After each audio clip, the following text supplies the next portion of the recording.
Hello students, मैं हूं आपका केमिस्ट्री टीचर गौरव शर्मा और आप देख रहे हैं जीके पुलिसते यूट्यूब चैनल। हम केमिस्ट्री से रिलेटेड यहाँ पर बातें कर रहे हैं। तो आज का हमारा टॉपिक है नॉर्मेलिटी। आप लोगों ने कंसंट्रेशन को एक्सप्रेस करने के 9 मेथड्स डिस्कस किए हैं, जिसमें से एक मेथड है बेटा नॉर्मेलिटी। आज हम नॉर्मेलिटी को बड़े ब्रीफ लेवल पे डिस्कस करेंगे। बहुत सारे बच्चे ऐसे होते हैं जो नॉर्मेलिटी को बीच में ही छोड़ देते हैं, क्योंकि थोड़ा सा दिमाग का खेल है, थोड़ा सा समझने का खेल है। तो हम बात करते हैं बेटा नॉर्मेलिटी। नॉर्मेलिटी को कैपिटल एन से रिप्रेजेंट किया जाता है।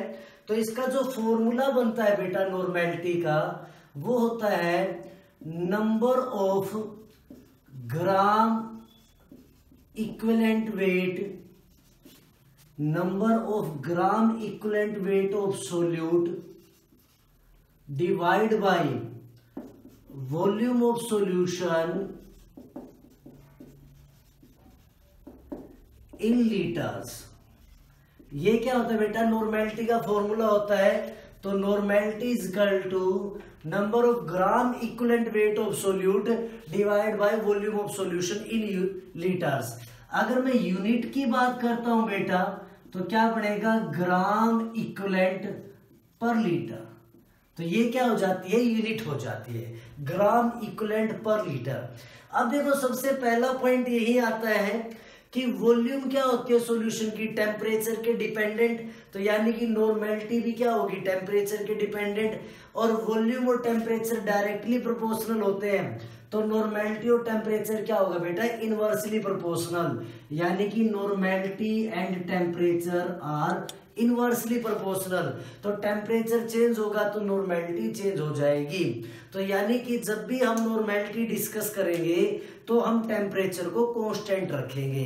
ये नहीं कि हम टेम्परेचर को चेंज होने दें। जैसे मान लो हम किसी सॉल्यूशन की नॉर्मेलिटी सुबह निकाल रहे हैं, फिर नून में निकाल रहे हैं, आफ्टरनून में, और फिर इवनिंग में निकाल रहे हैं। तो तीनों बार हो सकता है नॉर्मेलिटी अलग अलग आए, बट आपको क्या करना पड़ेगा? टेम्परेचर कांस्टेंट रखना पड़ेगा। ठीक है, तो ये बातें हमें पता होनी चाहिए। अब क्वेश्चन आता है, ये number of gram equivalent wait कैसे निकाला जाता है? तो अगर मान लो मैं number of gram equivalent wait निकालता हूं, या ग्राम इक्विवेलेंट वेट निकालता हूं, ग्राम इक्विवेलेंट वेट ऑफ सोल्यूट, तो इसका फॉर्मूला होता है बेटा wait of solute in grams, ये लिख लेना, डिवाइड बाय, या गिवन वेट ऑफ सोल्यूट। आपको वेट गिवन होगा, गिवन भी लिख सकते हैं, given weight of solute in gram divide by equivalent weight of solute. Equivalent weight या इक्विवेलेंट मास ऑफ सोल्यूट ऐसे लिख सकते हैं। अब सारा का सारा खेल इस इक्विवेलेंट वेट पे चलता है बेटा। ये इक्विवेलेंट वेट है क्या? ये भी एक मोलर मास की तरह ही है, लेकिन ये निकाला जाता है विद रिस्पेक्ट टू हाइड्रोजन या क्लोरीन या ऑक्सीजन। यानी कि कोई एलिमेंट कितने हाइड्रोजन के पार्ट्स को रिप्लेस करता है, या कितने हाइड्रोजन के पार्ट, क्लोरीन के पार्ट्स को रिप्लेस करता है, तो वहां से इक्विवेलेंट वेट निकलती है। तो डेफिनेशन की हम बात नहीं करेंगे, हम बात करें इक्विवेलेंट वेट कैसे फाइंड आउट करते हैं। अब इक्विवेलेंट वेट बेटा वो एसिड है, बेस है, एटम है, एलिमेंट है, आयंस है, सोल्ट है, इन सब का इक्विवेलेंट वेट डिफरेंट मेथड से निकलता है। क्लियर है बात ये? तो अब हम बात करते हैं इक्विवेलेंट वेट कैसे निकालते हैं। तो जो सोल्यूट है बेटा वो एसिड भी हो सकता है, बेस भी हो सकता है, सोल्ट भी हो सकता है, एलिमेंट भी हो सकता है, या कोई ऑक्सीडाइजिंग एजेंट हो सकता है, रिड्यूसिंग एजेंट हो सकता है। तो उन सब का इक्विवेलेंट वेट कैसे फाइंड आउट करते हैं? तो मैं सबसे पहले बात कर रहा हूं इक्विवेलेंट मास या इक्विवेलेंट वेट। इक्विवेलेंट मास या इक्विवेलेंट वेट, इक्विवेलेंट मास या इक्विवेलेंट वेट ऑफ एसिड। तो हम एसिड के लिए बात कर रहे हैं, तो इसका फॉर्मूला होता है बेटा मोलर मास ऑफ एसिड या सोल्यूट, जो भी दे रखा है हमें, एसिड है तो, divide by basicity of acid, acid की बेसिसिटी। अब ये बेसिसिटी क्या है ये भी अभी डिस्कस करेंगे। एक बार मैं फॉर्मूले लिख देता हूं, फिर मैं एक एक टर्म को डिस्कस करूंगा।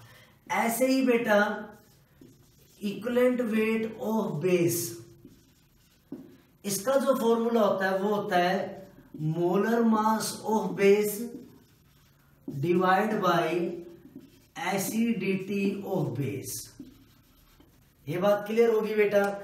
ऐसे ही नंबर थर्ड कि मैं अगर बात कर रहा हूं वो है इक्विवेलेंट मास या equivalent weight, equivalent mass of salt.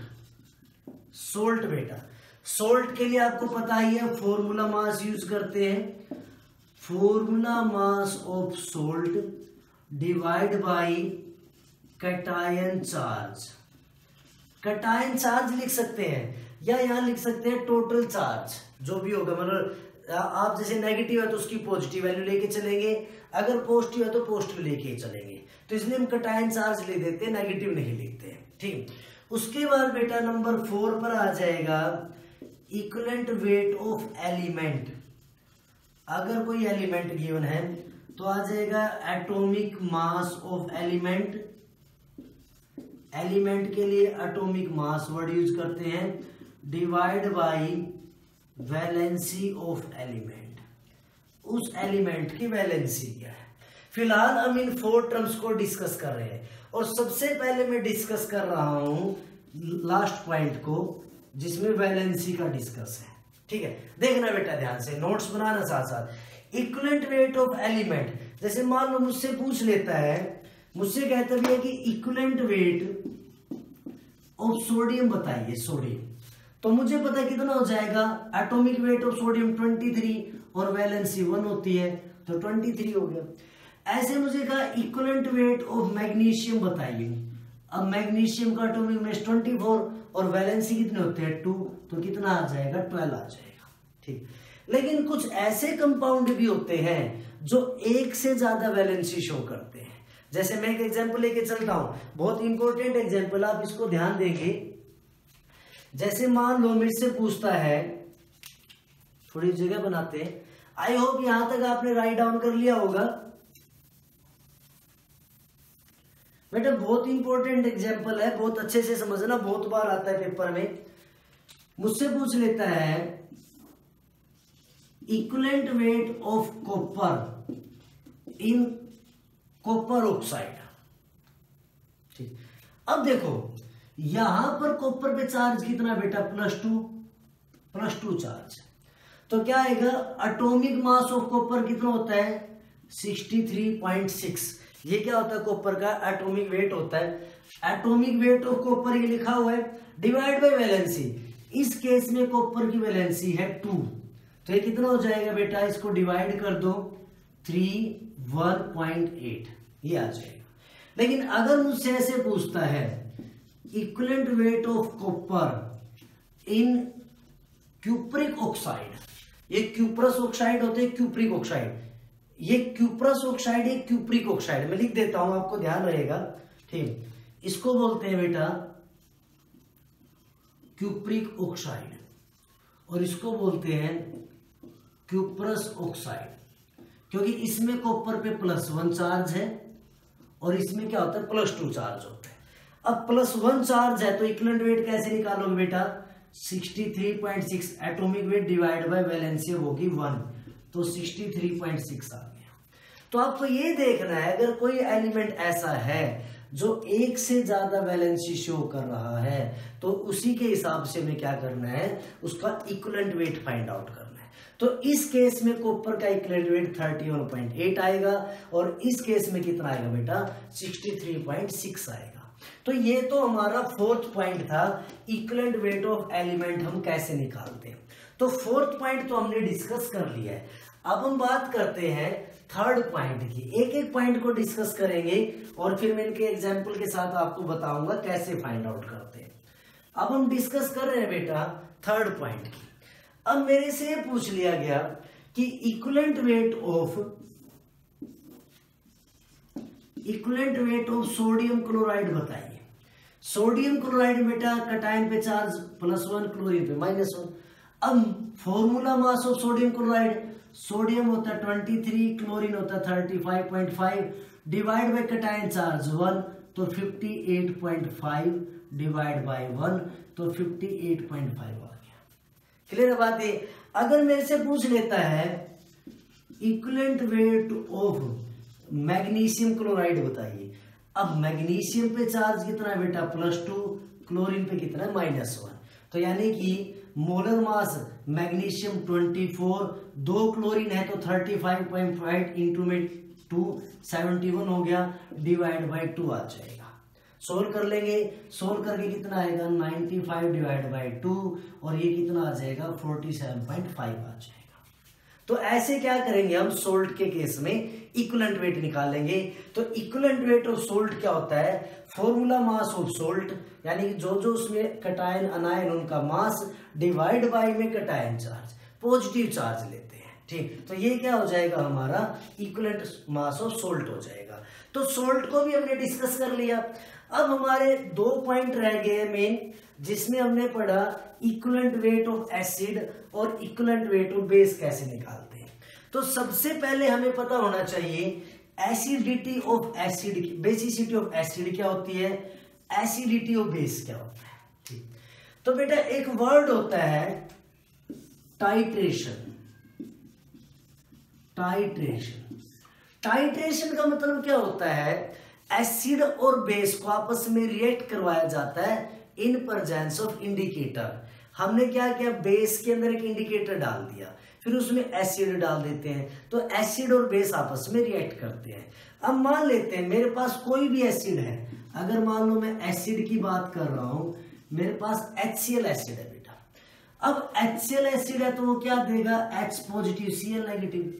जैसे आप इस एसिड को बेस में ऐड करोगे, बेस में, जैसे मैं यहां लिख देता हूं भाई, आपने क्या किया, एक कंटेनर के अंदर बेटा आपने बेस डाल रखा है, ठीक। और बेस का मतलब क्या होता है, बेस में क्या होता है OH नेगेटिव। अब बेस में क्या है बेटा OH नेगेटिव, बहुत सारे OH नेगेटिव है, ठीक। जैसे आप इस एसिड को डालेंगे, ये एसिड अंदर जाएगा। अब एसिड के अंदर क्या है बेटा H पॉजिटिव, तो ये H पॉजिटिव, कितने H पॉजिटिव है 1, ये कितने OH को न्यूट्रलाइज करेगा 1 को। तो इस एसिड ने सिर्फ एक ही OH नेगेटिव को न्यूट्रलाइज किया, तो जितने OH नेगेटिव को रिप्लेस किया या न्यूट्रलाइज किया वो इस एसिड की बेसिसिटी कहलाती है। तो यानी कि यहां से एक पॉइंट आ गया कि बेसिसिटी ऑफ HCl कितनी हो गई 1। कोई दिक्कत है, बेसिसिटी पता चल गई। मोलर मास HCl आपको पता ही होता है, निकाल के आप आसानी से सोल्व कर सकते हैं। तो पहले हम बेसिसिटी की बात करते हैं। ऐसे ही मेरे पास मान लो बेटा H2SO4 है। अब H2SO4 क्या देता है 2H पॉजिटिव, SO4 2 नेगेटिव। अब इसने क्या दिया 2H पॉजिटिव, तो ये अंदर जाके कितने OH को न्यूट्रलाइज करेगा 2 को, तो यानी कि इसकी जो बेसिसिटी होगी वो कितनी हो जाएगी 2 हो जाएगी। क्लियर। ऐसे मेरे पास मान लो एक और कंपाउंड है H3PO3, H3PO4 फॉस्फोरिक एसिड है। अब ये जब टूटता है तो 3H पॉजिटिव, PO4 3 नेगेटिव देता है, तो कितने H पॉजिटिव दिए 3, तो कितने OH को न्यूट्रलाइज करेगा 3 को, तो यानी कि इसकी बेसिसिटी कितनी हो जाएगी, वो हो जाएगी 3। अब ये नहीं देखना हमें, देखो कुछ बच्चे क्या सोचते हैं भाई इसमें 3H है, इसमें 2H है और इसमें 1H है, तो जितने H है उतनी ही बेसिसिटी होगी। ऐसा नहीं है, मैं आपको कुछ एग्जांपल और दे के दिखाता हूं। हम बेसिसिटी की बात कर रहे हैं, ये मैं यहां से साफ कर रहा हूं। हम बेसिसिटी और एसिडिटी के बारे में बात कर रहे हैं बेटा। कुछ कंपाउंड ऐसे हैं जिनकी बेसिसिटी उनकी स्ट्रक्चर से निकलती है। हम लोगों ने देखो क्या क्या निकाल लिया, बेसिसिटी ऑफ HCl1, HCl की बेसिसिटी 1 निकाल ली, H2SO4 की 2 निकाल ली, H3PO4 की कितनी निकाली 3। ये बात हम डिस्कस कर चुके हैं। लेकिन अगर मान लो मुझे कुछ कंपाउंड और दे दे, कुछ कंपाउंड कौन कौन से दे दिए, जैसे मुझे दे दिया भैया H3PO3, मुझे दे दिया H3PO5, मुझे दे दिया H4P2O6, मुझे दे दिया H4P2O7, H4P2O8, ये कंपाउंड दे दिए। ठीक, ऐसे ही मेरे पास दे दिया ऑक्सैलिक एसिड, इसको जनरली ऐसे लिखते हैं C2H2O4, ऑक्सैलिक एसिड। ठीक, यहां से तो दिख रहा है कि ये क्या करेगा, ऑक्सोलेट बनाएगा और साथ में 2H पॉजिटिव देगा, तो इसकी बेसिसिटी कितनी हो जाएगी बेटा, 2 हो जाएगी। तो ऑक्सैलिक एसिड की बेसिसिटी कितनी होती है, 2 होती है। लेकिन इन सभी की बेसिसिटी स्ट्रक्चर से पता चलती है। तो जब मैं ये स्ट्रक्चर बनाता हूं, ऐसे कंपाउंडों को हम ऑक्सो एसिड्स बोलते हैं। क्या बोलते हैं, ऑक्सो एसिड्स। ठीक है, जिसमें ऑक्सीजन भी हो और H जो है वो एसिड की तरह बिहेव करे। तो अगर मैं ये स्ट्रक्चर बनाता हूं, इन कंपाउंडों की खास बात है कि इनमें एक तो डबल बॉन्ड O जरूर आता है और एक OH जरूर आता है। फॉस्फोरस ग्रुप नंबर 15 में ये 5 बॉन्ड बना सकता है। अब देखो 3 बॉन्ड तो कंफर्म होते हैं, यही बनेंगे। उसके बाद जो बचता है, क्या बचा, देखो 2 ऑक्सीजन यूज हो गई तो 1 ऑक्सीजन बची है, 2 हाइड्रोजन बचे हैं, तो 1 OH आएगा और 1 H आएगा। तो ये क्या होते हैं, इस कंपाउंड की स्ट्रक्चर होती है। और एसिडिक H वही होते हैं जो ऑक्सीजन से जाएंगे। तो यानी कि यहाँ एसिडिक H कितने हैं बेटा, 2। तो यानी कि इसकी जो बेसिसिटी बढ़ेगी वो कितनी बढ़ेगी बेटा, बेसिसिटी वो हो जाएगी 2।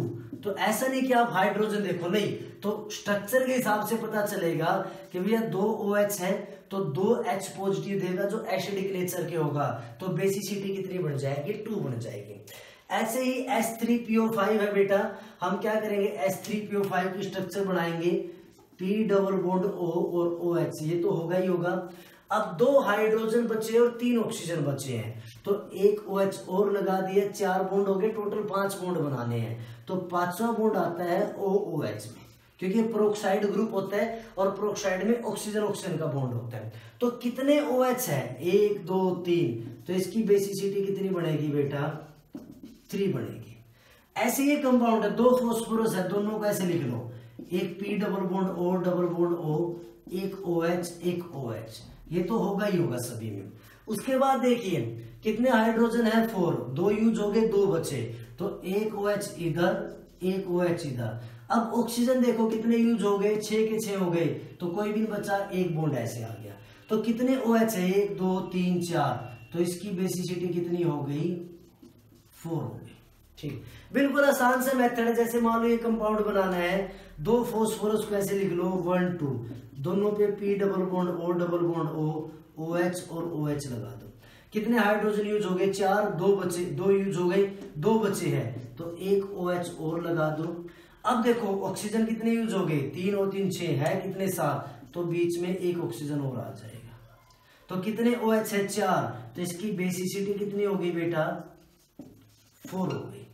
ऐसे ये कंपाउंड है, 2 P लगा देंगे बेटा, P double bond O double bond O, 1 OH 1 OH, 2 H4 है यहाँ पे, तो इस 2 OH और आ गए और बीच में 2 ऑक्सीजन है, ऐसे हो गई। तो अभी भी कितने OH है, 4, तो बेसिसिटी कितनी हो गई, 4 हो गई।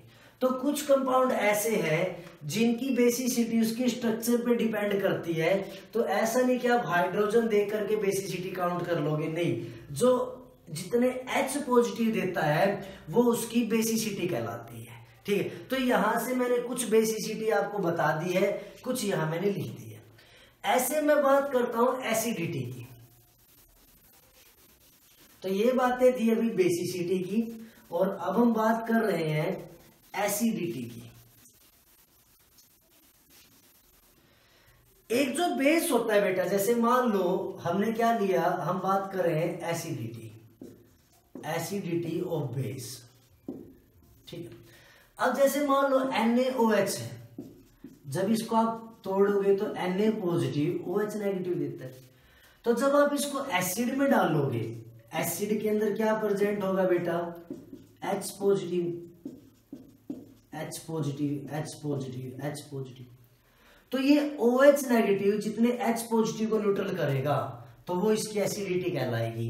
तो यानी कि एसिडिटी ऑफ NaOH कितनी हो जाएगी, एसिडिटी ऑफ NaOH 1 हो जाएगी। अगर मान लो कैल्शियम हाइड्रोक्साइड होता तो ये क्या देता, कैल्शियम 2 पॉजिटिव 2 OH नेगेटिव, तो 2 OH नेगेटिव है तो कितने H पॉजिटिव करेगा, 2 को, तो इसकी बेसिसिटी कितनी हो जाएगी, 2 हो जाएगी। अगर मान लो एल्यूमिनियम ट्राई हाइड्रोक्साइड होता तो एल्यूमिनियम 3 पॉजिटिव 3 OH नेगेटिव, कितनों को करेगा, 3 को, तो एसिडिटी कितनी हो जाएगी, 3 हो जाएगी बेटा। ठीक, तो एक बेस जितने H पॉजिटिव को न्यूट्रलाइज करेगा वो उसकी क्या कहलाएगी, एसिडिटी कहलाएगी, और एक एसिड जितने OH नेगेटिव को न्यूट्रल करेगा वो उसकी बेसिसिटी कहलाएगी। तो अगर मान लो मैं आपको जनरल सा बता देता हूं, अगर मुझे इक्विवेलेंट वेट निकालना है किसी भी एसिड का, तो जैसे मैंने भी फॉर्मूला लिखा था इक्विवेलेंट वेट ऑफ एसिड की मैं बात कर रहा हूं, तो देखो equivalent weight of acid is equal to क्या होता है, molar mass of acid divide by basicity of acid. ठीक है बेटा, तो अगर मान लो मैं एग्जांपल के तौर पे निकाल रहा हूं इक्विवेलेंट वेट ऑफ H2SO4, तो मोलर मास ऑफ H2SO4 कितना 98, सोल्व कर देख लेना काउंट करके जोड़ के, और बेसिसिटी कितने 42, तो कितना आ गया आंसर 49। तो इक्विवेलेंट वेट ऑफ H2SO4 कितना हो गया 49। ऐसे ही इक्विवेलेंट वेट ऑफ HCl निकालना है, तो मोलर मास कितना हो गया 1 + 35.6 36.1 डिवाइड बाई 1, तो 36.1 आ गया। ऐसे मान लो मुझे इक्विवेलेंट वेट ऑफ बेस यानी NaOH निकालना है, molar mass of NaOH 40 divide by acidity 1, तो कितना आ गया बेटा 40 आ गया। कोई दिक्कत है, तो ऐसे हम क्या करते हैं, इक्विवेलेंट वेट फाइंड आउट कर सकते हैं। तो 4 टर्म हमने अभी तक डिस्कस कर ली जिनसे हम क्या करते हैं, इक्विवेलेंट वेट निकालते हैं। अब इक्विवेलेंट वेट यहां तक पता चल गया, एसिड के कैसे निकालेंगे, बेस का कैसे निकालेंगे, सोल्ट का कैसे निकालेंगे, और एलिमेंट का कैसे निकालेंगे। अब हम बात कर रहे हैं equivalent weight of ions. Equivalent weight of ion कैसे निकालते हैं, number 5 equivalent weight of ion कैसे निकालते हैं। तो हम कैसे निकालेंगे, formula mass of the ion, formula mass of ion divide by में charge on the ion, divide by charge on the ion. For example अगर मुझे इक्विवेलेंट वेट ऑफ कार्बोनेट निकालना है तो मैं क्या करूंगा, formula mass of carbonate, carbonate का मास निकाल लोगे, कार्बन का होता है 12, ऑक्सीजन का 16, 16 into 3 divide by 2, 12 + 48 divide by 2, तो 60 डिवाइड बाई 2 यानी कि 3। 2 नीचे कहां से आया, 4 से, तो ये क्या हो गया equivalent weight of the ions. Number 6 पे है बेटा इक्विवेलेंट वेट ऑफ ऑक्सीडाइजिंग या फिर रिड्यूसिंग एजेंट। जो ऑक्सीडाइजिंग और रिड्यूसिंग एजेंट है उसका इक्विवेलेंट वेट कैसे निकालते हैं, तो यहां जो बनेगा वो molecular mass of the molar mass of oxidising reducing agent, molar mass of oxidising agent को ऑक्सीडेंट भी बोलते हैं और रिड्यूसिंग एजेंट को रिडक्टेंट बोलते हैं। मोलर मास ऑफ ऑक्सीडेंट और रिडक्टेंट कोई भी हो सकता है, और ऑक्सीडेशन में लॉस ऑफ इलेक्ट्रॉन होते हैं, तो divide by total number of electrons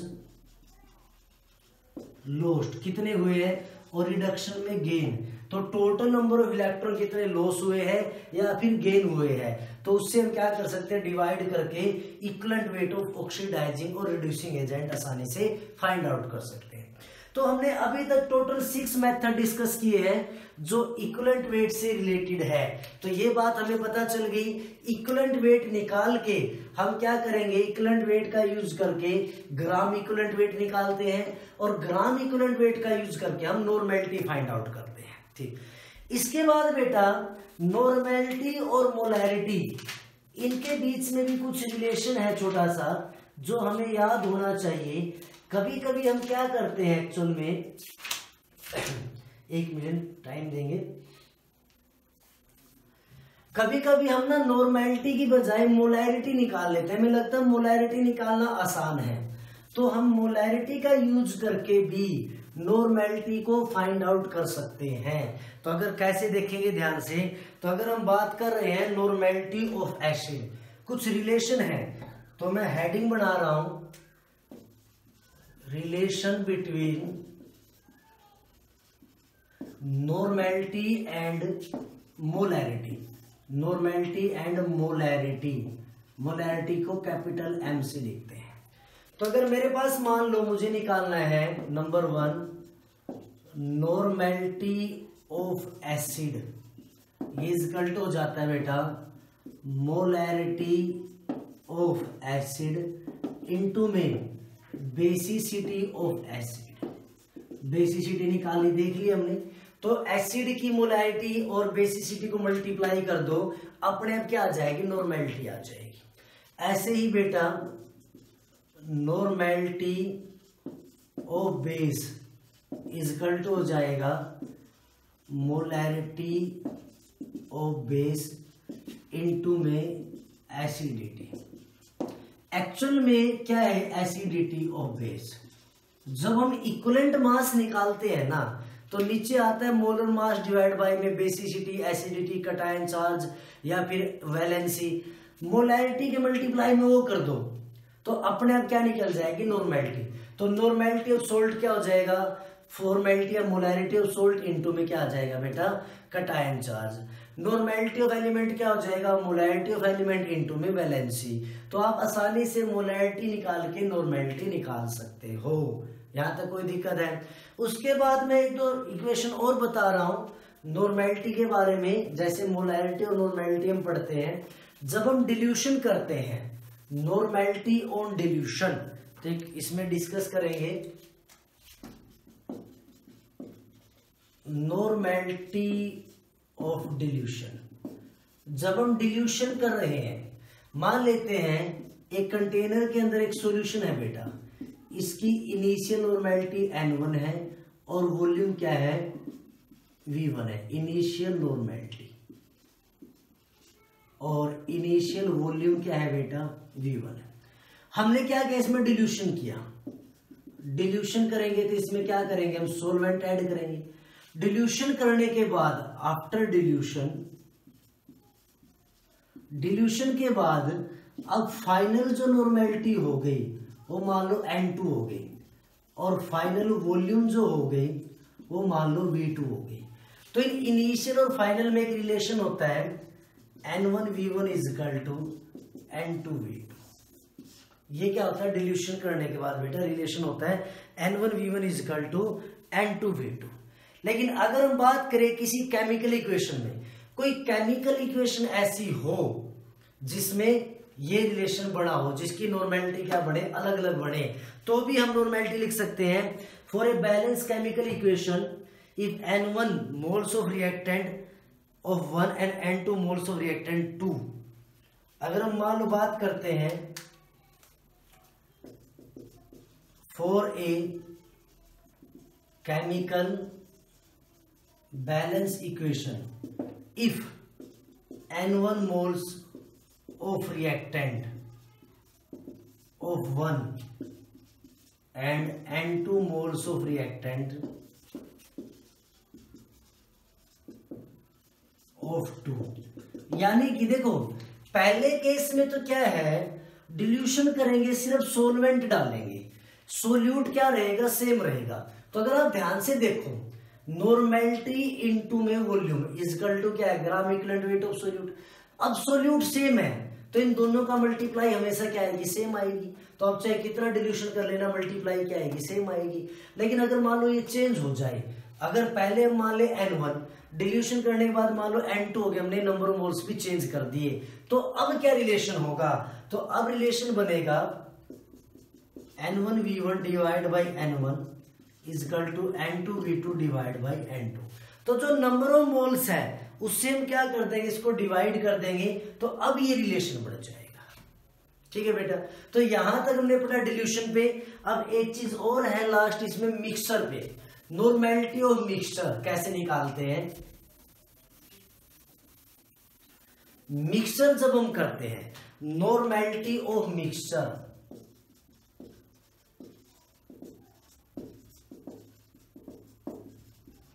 देखो मिक्सचर कैसे है।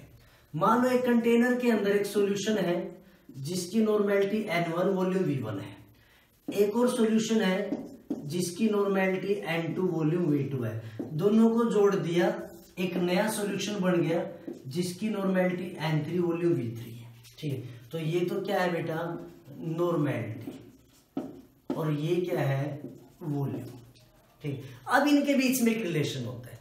रिलेशन कैसे बनेगा, ध्यान देंगे, ये दोनों एसिड होने चाहिए या ये दोनों बेस होने चाहिए।